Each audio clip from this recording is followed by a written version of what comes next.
The Stellar Wayfarer was a big ship, but gossip traveled faster than its engines. Crew members came from 100 worlds, each with their own customs, secrets, and rivalries, and Tom Varley had learned that if you listened quietly enough, you could piece together all sorts of interesting truths. He hadn't been looking for trouble when he found her. The engineering deck was quiet late at night. Most of the crew were asleep, and the only sounds were the low hum of the reactor and the occasional hiss of steam from the coolant lines. Tom was down there fixing a faulty conduit when he heard movement in the shadows. He turned, expecting to see one of the engineers, but the figure that stepped out was slim, graceful, and half hidden beneath a hooded jacket. She moved like she didn't want to be seen. "Working late?" Tom asked casually. She froze. Even in the dim light, he could see her eyes, an otherworldly shade of gold, far too bright to be human. For a moment, they stared at each other. Then she tugged her hood lower and turned to leave. "Wait," Tom called, stepping in her path. "You're not on the engineering crew." "That's none of your concern," she said, her voice low, carrying the faintest accent of a language he didn't know. He took a slow step forward. "Those eyes. I've only seen them in one species before. The Lasari." Her head snapped up. "You're mistaken." But he wasn't. The Lasari were rare, and hunted.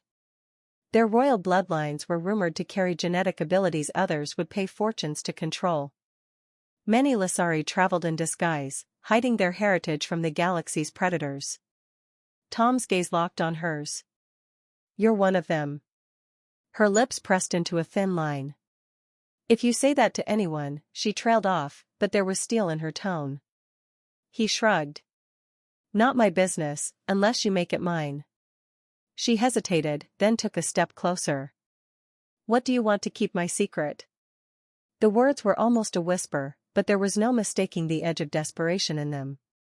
"I don't want anything," Tom said honestly. "But I do want to know why you're hiding on this ship."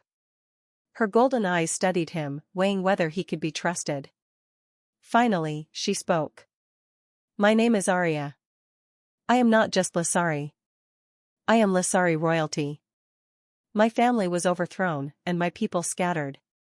There are bounty hunters who would kill me for the price on my head." Tom exhaled slowly. "That's bigger than I expected." She stepped even closer, her voice dropping to a murmur. "I can't risk word of my identity spreading. If you keep my secret, I'll repay you." Her gaze didn't waver. "In whatever way you choose." Tom frowned. "That sounds questionable." Arya's lips curved into the faintest smile. "Where I'm from, offering warmth is a sign of trust. A way of binding an ally to you. I will share my quarters, my bed, so long as you keep my identity safe." The offer hung in the air between them, heavier than the thrum of the reactor. He didn't answer immediately, turning the words over in his mind. "You think I can be bought with comfort?" "I think," she said softly, "that trust must be earned. And this is how my people do it." Tom looked into her eyes. "All right. Your secret's safe with me, not because of your offer, but because I'm not the kind of man who sells someone out." Arya's expression shifted, relief, but also something else. "Then the offer still stands." "For as long as you wish." Over the next few weeks, they crossed paths more often, in the mess hall, in the corridors, sometimes in the quiet of her quarters. True to her word, she allowed him into her space, a room filled with faint Lasari incense and the soft light of her homeworld's twin moons playing across the walls via hollow projection. She never spoke of her past in detail, but slowly, Tom pieced together fragments. Her flight from the capital, the betrayal of someone she had once called a friend, the long, lonely journeys through uncharted systems. He